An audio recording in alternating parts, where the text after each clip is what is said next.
村里长的事务补助费今年是对45000块调悬到5万块。伫马道林的内政部长林佑昌最近伫新北市一场活动宣布讲，今年按算要发予里长过半月，大约是75000块的年尾奖金。行政院长陈建仁是表示讲，目前当个修法咯，伊嘛强调讲，提供村里长较好的待遇，条约拢认同。也毋过，地方政府是呼吁讲，内政部应该爱说明经费的来源，唔通对地方的财政造成负担。为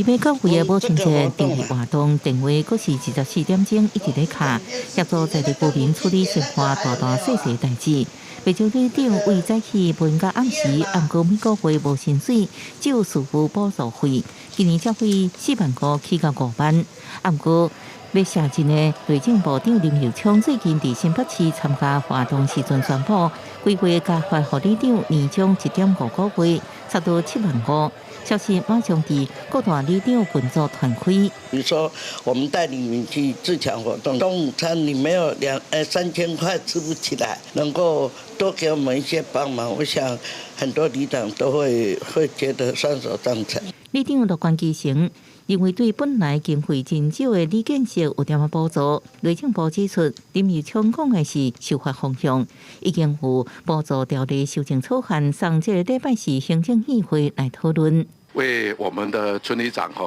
提供更好的照顾呢，一向是我们朝野共同的这个期待，所以我们内政部呢也整合了各界的意见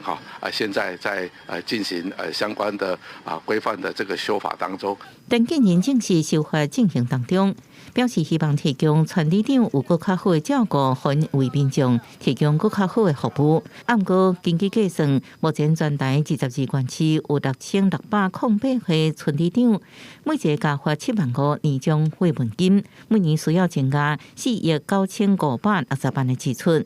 因为目前里长事务补助费是由地方政府执行，那加发金额，地方政府烦恼经费为倒来呢？新北市目前有132位里长来计算，那可能会增加到7710万元的一个预算。如果这笔费用那由地方政府来支应，那可能会对地方造成财政的一个负担。新北市民政局指出，乐见中乡体谅基层里长的辛劳，不过也希望内政部研具体说明规划时间甲财源，甲地方政府充分讨论了后，才推行相关的政策。记者综合报道。